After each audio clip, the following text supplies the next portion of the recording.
Merry Christmas to you all. May the Christmas season bring some respite from the gloom that the pandemic has brought. आप सबों को ये बड़ा दिन बहुत बहुत मुबारक हो। मैं अपने निजी तरफ से, परिवार की तरफ से, पास्टरेट कमेटी की तरफ से, अपने सहयोगी रेवरेंड मेलविन चार्ल्स उनके परिवार की तरफ से और जमात आम की तरफ से ये बड़ा दिन बहुत बहुत मुबारक कहता हूँ।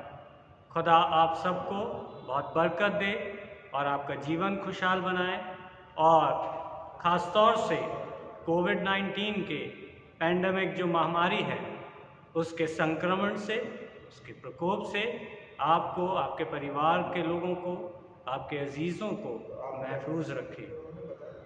किन्हीं कारणों के वजह से जो हमने पहले अनाउंस किया था, नोटिस भेजे थे कि 23 और 24 की जो सर्विस है वो अलग अलग होगी, लेकिन उसे हम 25 दिसंबर की सर्विस के साथ सिंगल सर्विस में मर्ज कर रहे हैं।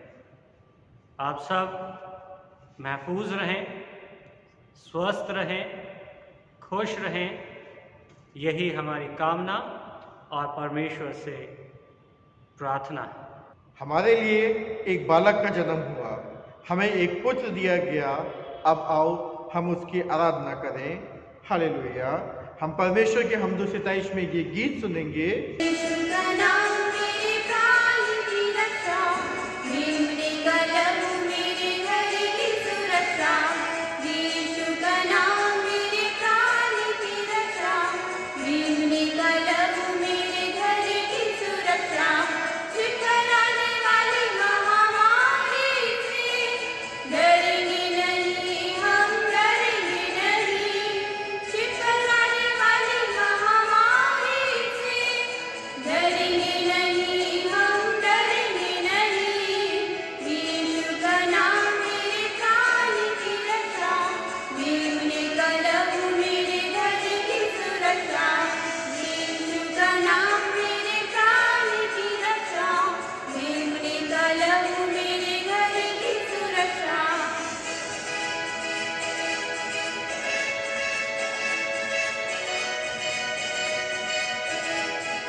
हे प्रभु, हमारे होठों को खोल दीजिए तो हम आपकी स्तुति करेंगे। हे प्रभु, हम प्रातःकाल आपसे ही प्रार्थना करते हैं, आप हमारी पुकार अवश्य सुनेंगे। परमेश्वर पिता, हमारे सृष्टिकर्ता की महिमा हो, उसके पुत्र हमारे मुक्तिदाता की महिमा हो, उसकी आत्मा हमें पवित्र करने वाले की महिमा हो, जैसे आदि में थी, अब है और सदा युग युगात होती रहेगी। आमीन। हे सब सामर्थी प्रभु परमेश्वर, आप पवित्र पवित्र पवित्र हैं। स्वर्ग और पृथ्वी आपके ऐश्वर्य से परिपूर्ण है। परम धाम में आपकी स्तुति हो। हम सब शक्तिमान परमेश्वर के सामने दीनता से अपने पापों को स्वीकार करें। हे परम पवित्र और परम दयावान परमेश्वर, हम मानते हैं कि हमने मन, वचन और कर्म से तथा भलाई न करने के कारण आपके विरुद्ध और एक दूसरे के विरुद्ध पाप किया है। इसलिए हम आपसे प्रार्थना करते हैं कि आप हम पर दया करें और हमारे पापों को क्षमा करें। सर्वशक्तिमान और दयावान परमेश्वर हमारे सब पापों को क्षमा करे और उनसे हमें छुटकारा दे, हमें अपने जीवन को सुधारने के लिए अनुग्रह दे और पवित्र आत्मा की सामर्थ से हमें परिपूर्ण करे। आमीन। The Old Testament reading has been taken from the book of Micah, chapter 5, verses 2 to 4. पुराने नियम का पाठ लिया गया है मिका की पुस्तक, उसका 5वां अध्याय 2 से 4। हे बैतलहम एप्राता, यदि तू ऐसा छोटा है कि यहूदा के हजारों में गिना नहीं जाता, तो भी तुझ में से मेरे लिए एक पुरुष निकलेगा जो इज़राइलियों में प्रभुता करने वाला होगा, और उसका निकलना प्राचीन काल से वरन अनादि काल से होता आया है। इस कारण वे उनको उस समय तक त्यागे रहेगा जब तक जच्चा उत्पन्न ना करे। तब इज़राइलियों के पास उसके बचे हुए भाई लौटकर उनसे मिल जाएंगे, और वह खड़ा होकर यहोवा की दी हुई शक्ति से और अपने परमेश्वर यहोवा के नाम के प्रताप से उनकी चरवाही करेगा। वे सुरक्षित रहेंगे, क्योंकि अब वे पृथ्वी की छोर तक महान ठहरेगा। ये परमेश्वर का वचन है।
उत्तरवादी पाठ पढ़ने के लिए निकालेंगे, बारी बारी से पढ़ने के लिए। भजन संहिता किसका? 85, साम 85। कृपया अपनी जगह खड़े हो जाएं। हे प्रभु, तू अपने देश से प्रसन्न था। तूने याकूब की समृद्धि उसे पुनः प्रदान की थी। तूने अपनी प्रजा के अधर्म क्षमा किए थे। तूने उसकी समस्त पापों को ढांपा था। तूने अपने क्रोध का शमन किया था। तूने अपनी क्रोधाग्नि शांत की थी। हे हमारे उद्धारकर्ता परमेश्वर, हमें पुनः समृद्ध कर, अपना रोष हमसे दूर रख। क्या तू सदा ही हमसे नाराज रहेगा? क्या तू पीढ़ी से पीढ़ी अपना क्रोध बनाए रखेगा? क्या तू हमें पुनर्जीवित नहीं करेगा, जिससे तेरी प्रजा तुझ में आनंदित हो? हे प्रभु, हमें अपनी करुणा के दर्शन करा, अपना उद्धार हमें प्रदान कर। मुझे सुनने दो कि प्रभु परमेश्वर क्या कहता है। वो अपनी प्रजा से, अपने भक्तों से और उनसे जो हृदय से उसकी ओर लौटते हैं शांतिप्रद वचन बोलेगा। निश्चय प्रभु का उद्धार उन लोगों के समीप है जो उनसे डरते हैं। प्रभु की महिमा हमारे देश में निवास करेगी।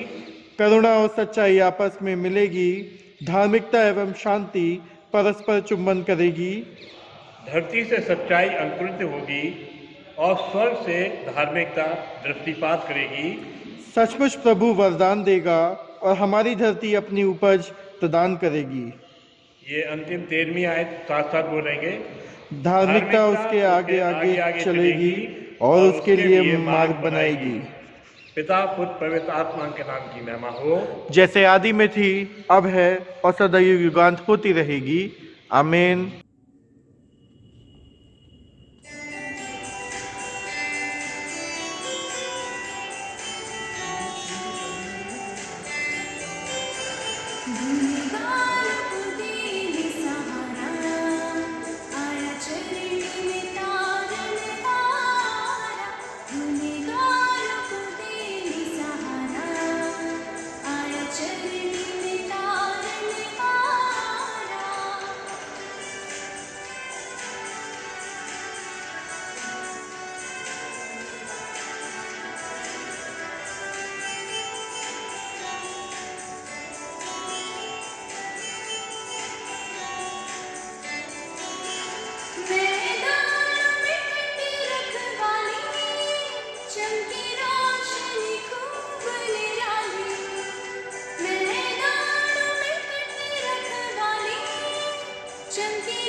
नए नियम का पाठ लिया गया है लूका रचित सुसमाचार के 2 अध्याय के पहले पद से लेके 16वें पद तक। उन दिनों में अगस्तुस कैसर की ओर से आज्ञा निकली कि सारे जगत के लोगों के नाम लिखे जाएं। ये पहली नाम लिखाई उस समय हुई जब क्यूरिनियस सीरिया का हाकिम था। सब लोग नाम लिखवाने के लिए अपने अपने नगर को गए। अतः यूसुफ भी इसलिए कि वो दाऊद के घराने और वंश का था, गलील के नासरत नगर में यहूदिया में दाऊद के नगर बैतलहम को गया कि अपनी मंगेतर मरियम के साथ जो गर्भवती थी नाम लिखवाए। उनके वहाँ रहते हुए उसके जन्ने के दिन पूरे हुए और वे अपना पहलौठा पुत्र जनी और उसे कपड़े में लपेटकर चरनी में रखा, क्योंकि उनके लिए सराय में जगह न थी। और उस देश में कितने गरड़िए थे जो रात को मैदान में रहकर अपने झुंड का पहरा देते थे। और प्रभु का एक दूत उनके पास आ खड़ा हुआ और प्रभु का तेज उनके चारों ओर चमका और वे बहुत डर गए। तब स्वर्गदूत ने उनसे कहा, मत डरो, क्योंकि देखो मैं तुम्हें बड़े आनंद का सुसमाचार सुनाता हूँ जो सब लोगों के लिए होगा, कि आज दाऊद के नगर में तुम्हारे लिए एक उद्धारकर्ता जन्मा है और यही मसीह प्रभु है। और इसका तुम्हारे लिए ये पता है कि तुम एक बालक को कपड़े में लिपटा हुआ और चरनी में पड़ा पाओगे। तब एकाएक उस स्वर्गदूत के साथ स्वर्गदूतों का दल परमेश्वर की स्तुति करते हुए और ये कहते दिखाई दिया, आकाश में परमेश्वर की महिमा और पृथ्वी पर उन मनुष्यों में जिनसे वे प्रसन्न है शांति हो। जब स्वर्गदूत उनके पास से स्वर्ग को चले गए तो गरड़ियों ने आपस में कहा, आओ हम बैतलहम जाकर ये बात जो हुई है और जिसे प्रभु ने हमें बताया है देखें। और उन्होंने तुरंत जाकर मरियम और यूसुफ को और चरनी में उस बालक को पड़ा देखा। ये परमेश्वर का वचन है। परमेश्वर का धन्यवाद हो।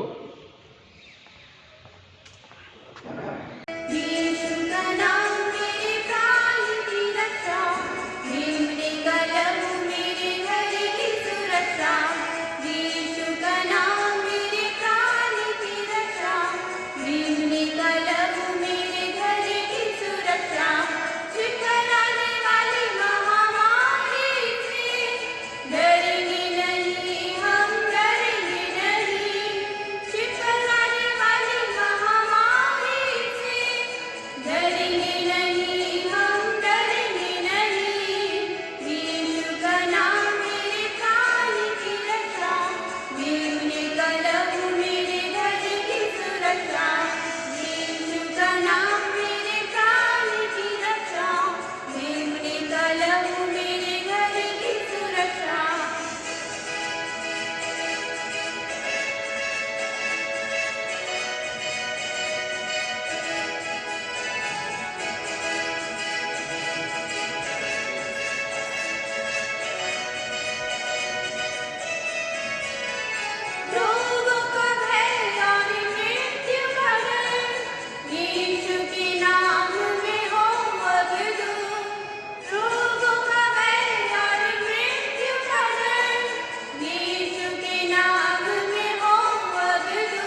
विश्वास वचन।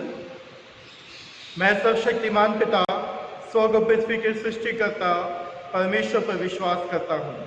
मैं उसके इकलौते पुत्र हमारे प्रभु यीशु क्रिस्त पर विश्वास करता हूँ। वो पवित्र आत्मा की सामर्थ से गर्भ में आए और कुंवारी मरियम से जन्मे। उन्होंने पैंतुस पिलातुस के शासन में दुख भोगा। वो क्रूस पर चढ़ाए गए, मरे और गाड़े गए और मृतों के लोक में उतरे। तीसरे दिन वो जी उठे। वो स्वर्ग पर चढ़ गए और पिता की दाहिनी ओर विराजमान हुए। वो जीवित और मृतों का न्याय करने को फिर आएंगे। मैं पवित्र आत्मा पर, पवित्र सर्वलौकिक कलीसिया पर, संतों की संगति, पापों की क्षमा, देह के पुनरुत्थान और शाश्वत जीवन पर विश्वास करता हूँ। हे हमारे स्वर्गीय पिता, आपका नाम पवित्र माना जाए, आपका राज्य आए, आपकी इच्छा जैसे स्वर्ग में पूरी होती है वैसे पृथ्वी पर भी पूरी हो। हमारे दिन भर की रोटी आज हमें दीजिए। आप हमारे अपराधों को क्षमा कीजिए जैसे हमने अपने अपराधियों को क्षमा किया है। आप हमें परीक्षा में मत डालिए परंतु बुराई से बचा लीजिए, क्योंकि राज, पराक्रम और महिमा अब और सदा सर्वदा आपका ही है। आमीन। पवित्र निवेदन। हे प्रभु, अपने आत्मा की शक्ति से हमें प्राण फूंक दीजिए और आपकी सेवा आनंद से करने के लिए हमें जागरूक कर दीजिए। न्याय और स्वतंत्रता को फैलाने के लिए हमारी सहायता कीजिए और सबको जीवन की भरपूरी प्रदान कीजिए। दरिद्र और दलितों के प्रति अपना प्रेम हम में उत्पन्न कीजिए। जो बीमार हैं और मृत्यु के निकट हैं उन सबको आशा और दिलासा दीजिए। वर दीजिए कि हमारे देश में एकता और मेल मिलाप बना रहे और देशवासियों को शांति की आशीष मिले। जिनको अधिकार प्राप्त है उनका अपने पवित्र आत्मा के द्वारा मार्गदर्शन कीजिए और आपका शासन समस्त संसार में हो। हे प्रभु, अपने लोगों को आशीष दीजिए और हमें विश्वास तथा प्रेम में स्थिर रखिए। आज की विशेष कॉलेज प्रभु यीशु के जन्म दिवस की प्रार्थना, विशेष प्रार्थना। हे सर्वशक्तिमान परमेश्वर, आपने अपने इकलौते पुत्र को इस संसार में भेजा कि वो हमारा स्वभाव धारण करें और पवित्र कुंवारी से जन्मे। वर दीजिए कि हम, जिन्होंने उनकी कृपा से नया जन्म पाया और आपकी संतान बनाए गए, आपके पवित्र आत्मा से दिन प्रतिदिन आपके पुत्र हमारे प्रभु यीशु की समानता में नए बनते जाएं। उन्हीं के द्वारा जो आपके और पवित्र आत्मा के साथ एक परमेश्वर है और आप सदा सर्वदा जीवित और राज्य करते हैं। आमीन। काल के सृष्टिकर्ता परमेश्वर, आपने अंधकार को दूर किया और आप संसार में प्रकाश लाए। आप हमारे मध्य से पाप के अंधकार को मिटा दीजिए। हमारे हृदय में अपने सत्य का प्रकाश उत्पन्न कीजिए और हमारे हाथों को भले कार्य करने के लिए सबल बनाइए। आपके पुत्र प्रभु यीशु मसीह सत्य ज्योति हैं। उन्हीं के द्वारा आप हमें प्रकाश और आनंद प्रदान कीजिए। आमीन। हे शाश्वत परमेश्वर पिता, आपके सामर्थ्य से हमारी सृष्टि हुई और आपके प्रेम द्वारा हमारा उद्धार हुआ। आप अपने पवित्र आत्मा के द्वारा हमारा मार्गदर्शन कीजिए और हमें सबल बनाइए कि आज हम अपने आप को प्रेम से आपकी और एक दूसरे की सेवा में अर्पण करें। आप सबों को जय मसीह की।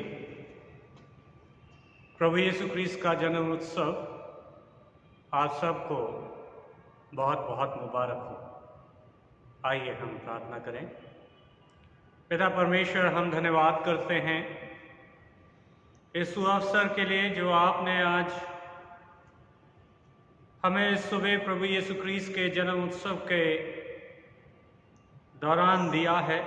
हम धन्यवाद करते हैं कि वो एक मनुष्य समान बालक के रूप में इस संसार में आए ताकि हमें वो जीने का सलीका सिखा दे कि कैसे मनुष्य परमेश्वर की इच्छा को पूरा कर सकता है और अपने कर्तव्यों का निर्वाह करते हुए कैसे परमेश्वर की महिमा को प्रकट कर सकता है।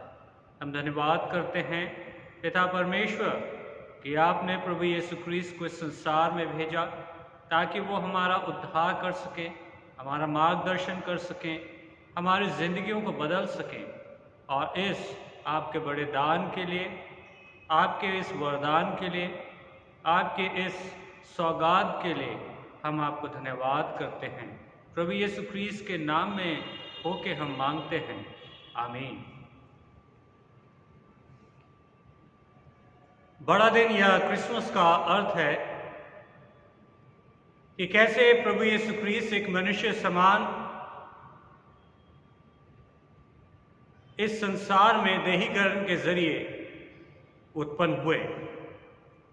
यूहन्ना रचित सुसमाचार उसका पहला अध्याय उसके 14वें पद में लिखा है, और वचन देहधारी हुआ और अनुग्रह और सच्चाई से परिपूर्ण होकर हमारे बीच में डेरा किया, और हमने उसकी ऐसी महिमा देखी जैसे पिता के इकलौते की महिमा। प्रभु यीशु क्रिस्त का जन्म एक ऐतिहासिक घटना है और वो तमाम उन भविष्यवाणियों को जो उनके संदर्भ में की गई पूरा करता है। मीका की भविष्यवक्ता की पुस्तक उसका 5वां अध्याय 2 पद में लिखा है, तुझमें से मेरे लिए एक पुरुष निकलेगा जो इज़राइलियों में प्रभुता करने वाला होगा, और उसका निकलना प्राचीन काल से वरन अनादि काल से होता आया है। प्रभु यीशु क्रिस्त के जन्म जो भविष्यवक्ताओं ने उनके संदर्भ में भविष्यवाणी की थी वो पूरी हुई।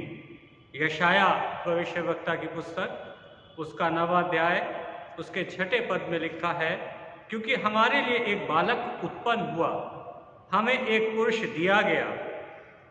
प्रभु यीशु क्रिस्त इस संसार में एक मनुष्य के रूप में आए, और जब उनकी पैदाइश हुई, जब उनका जन्म हुआ, तो समाज में बैठे उच्च पद पर राजाधिराज की नाना प्रकार की प्रतिक्रियाएं थी। और जब राजाओं ने ये समाचार को सुना तो उनकी गद्दी हिल गई, उनकी सल्तनत हिल गई, और उनको नाना प्रकार से हलाक करने की, ख़त्म करने की उन्होंने भरपूर कोशिश की, क्योंकि वो जानते थे कि प्रभु यीशु क्रिस्त की शख्सियत क्या है, अधिकार क्या है, और पृथ्वी पर आने का अभिप्राय क्या है।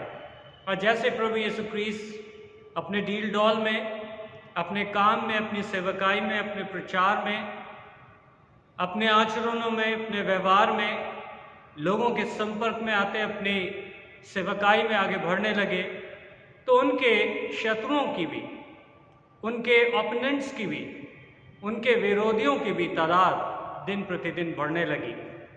और क्या फरीसी, क्या सदूकी, सब उनको अपने अपने तरीके से विभिन्न षड्यंत्रों के तहत उन्हें ख़त्म करना चाहते थे, उन्हें शिकस्त देना चाहते थे। लेकिन जैसे जैसे प्रभु यीशु क्रिस्त की सेवकाई बढ़ती गई, उनका रुतबा, उनका कद, उनकी शान भी निरंतर बढ़ती गई, और वो शांति का राजकुमार, दया का सागर, जीवन का प्रभु, मुक्तिदाता के रूप में उनकी इबादत की जाती रही। लोग उनका अनुसरण करने लगे, लोग उनसे प्रभावित होने लगे, और उन लोगों की ज़िंदगी परिवर्तित होने लगी। क्रिसमस का त्यौहार एक ऐसा त्यौहार है जो पूरी दुनिया इसे बड़े जोश के साथ, हर्ष और उल्लास के साथ मनाती है, और हम इसे बड़े आदर से, बड़े प्रेम पूर्वक कहते भी हैं। वो हमारा संबोधन है, मैरी क्रिसमस। ये एक ऐसा त्यौहार है जो हमारे को आपसी भाईचारे में, शांति में, दया में, मुक्ति में प्रभु यीशु क्रिस्त के साथ बांधता है। एक बार की बात है कि एक व्यक्ति था। ये व्यक्ति बड़ा अनूठा था, क्योंकि इसका कोई करीबी दोस्त भी नहीं था। इसके रिश्तेदार जो थे वो बहुत दूर के थे। कभी इत्तेफाकन अगर उनसे मुलाकात हो जाए तो बहुत जानिए, और ना ही ये विवाहित था, ना पत्नी थी, ना बच्चे थे, ना इसका कोई घराना था। इसका स्वभाव भी बड़ा रूखा था, बड़ा अक्खड़ किस्म का था। लेकिन एक ही बात थी इसके साथ कि ये एक बड़ा धनाढ़ व्यक्ति था, प्रभावशाली था, एक अच्छा बिजनेस टाइकून था, बिजनेसमैन था। इसका बहुत सा स्टाफ था, लेकिन एक जो इसका निजी क्लर्क था, उसका सेक्रेटरी भी था, इसका पीआरओ भी था, सब कुछ उसके हाथ में था। लेकिन इस बिजनेसमैन का, इस व्यापारी व्यक्ति का अपने इस क्लर्क के साथ व्यवहार अच्छा नहीं था। ये और लोगों से कम इसको पगार दिया करता था, काम ज़्यादा लिया करता था, बड़ा रूखा व्यवहार था, इसे कभियों इसकी गलतियों पे सबके सामने डांट दिया करता था। लेकिन ये व्यक्ति जो इसका क्लर्क के रूप में इसका सेवादार था, बड़ा ही ईमानदार था। ये विवाहित था, इसके पास 5 बच्चे थे और हाल में इसका एक और बेटा जो था वो उसके घर में आया, वो पैदा हुआ। ये व्यक्ति जो बिजनेस टाइकून था, ये किसी त्यौहार को नहीं मानता था, ये ईश्वर को भी नहीं मानता था। और हुआ ये कि क्रिसमस का सीज़न था और क्रिसमस सीज़न पे इसके ऑफिस में क्रिसमस की छुट्टियां थीं, लेकिन एन क्रिसमस से एक दिन पहले, ताकि ये इस व्यक्ति से जो उसका क्लर्क था उससे सेवा लेता रहा, जब ऑफिस बंद करने का समय आया तो इसने एक लिफाफा निकाला और इसके हाथ पे वो पगार के रूप में, वो उपहार के रूप में, वो क्रिसमस गिफ्ट के रूप में रख दिया। उसमें पैसे कम थे और जैसे इसकी आदत थी, इसको डांट डपट के इसने ऑफिस उससे बंद कराया, चाबी ली, अपने घर चला गया। अब ये जब घर गया तो इसके घर में फायरप्लेस में आग जल रही थी।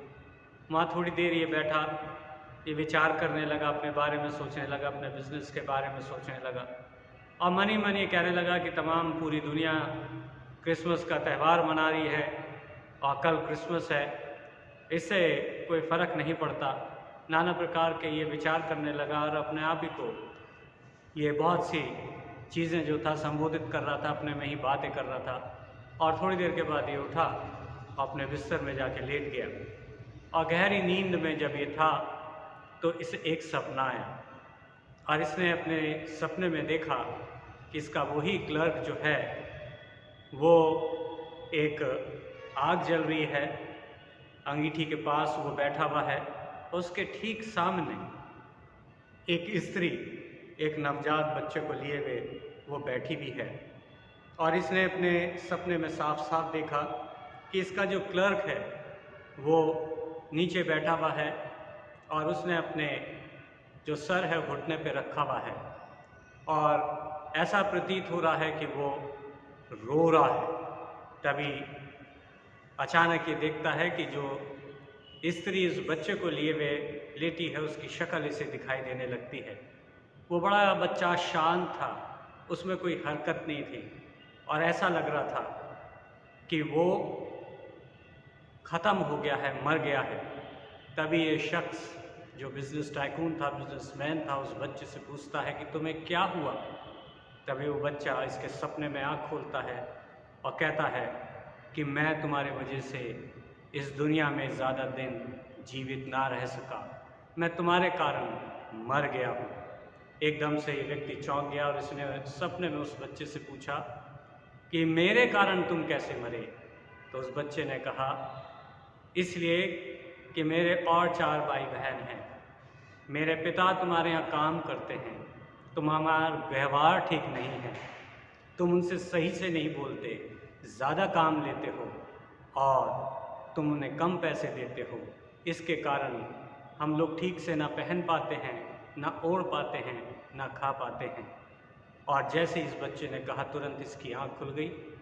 अब क्रिसमस का दिन था और ये परिवार जो इस क्लर्क का था अपने 5 बच्चों के साथ दोपहर पे बैठे हुए थे। इनके पास खाने को ज़्यादा नहीं था, इनके पास कपड़े भी ढंग के नहीं थे, इनके पास कुछ भी ऐसा नहीं था कि ये बड़े फ़ख्र से मैरी क्रिसमस को कह सकें, लोगों को विशेष दे सकें, किसी को अपने घर बुला सकें या स्वयं कुछ अच्छा खा सकें।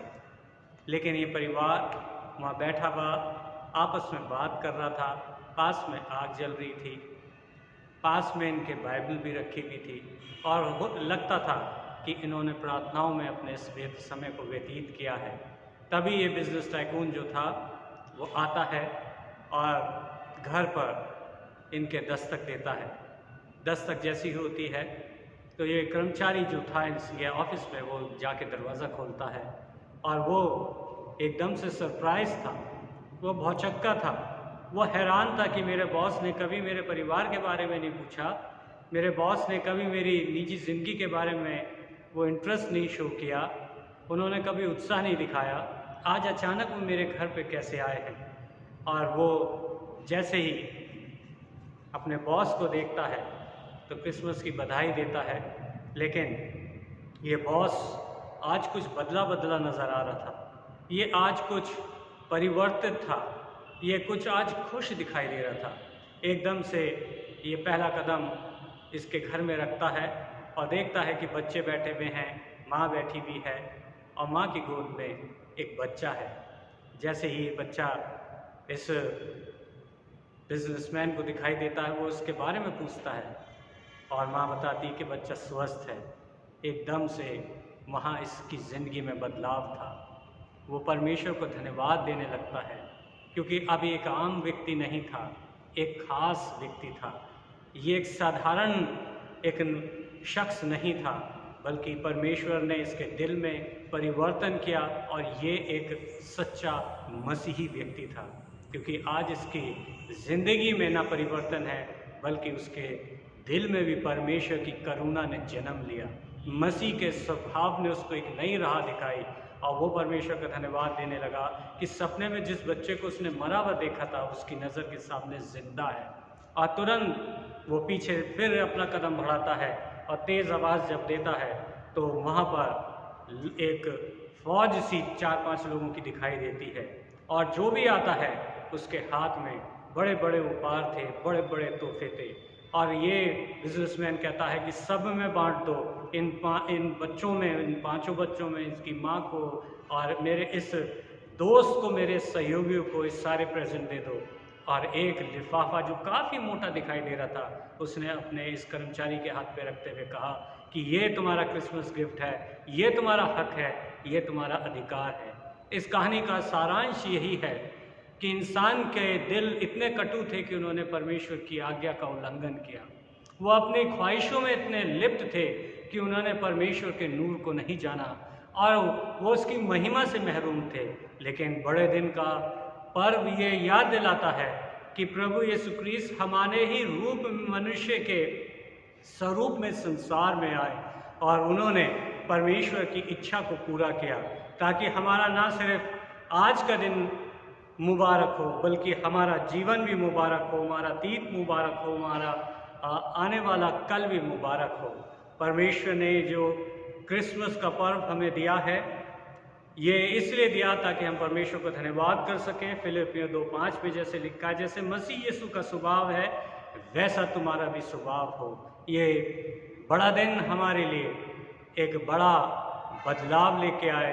यही हमारे बड़ा दिन को मनाने का एक सलीका होगा, एक अर्पण होगा, एक आराधना होगी परमेश्वर पिता, पुत्र, पवित्र आत्मा के नाम में। आमीन। अब समय होगा कि सेंट पॉल्स चर्च यूथ के द्वारा कुछ स्पेशल सॉन्ग्स गाए जाएंगे।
दुनिया गुनाह में डूब रही थी,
और अब से हमारे प्रभु यीशु क्रिस्त का अनुग्रह, परमेश्वर पिता का प्रेम और पवित्र आत्मा की सहभागिता हम सब के साथ अब से लेकर सदा सर्वदा तक होती रहे।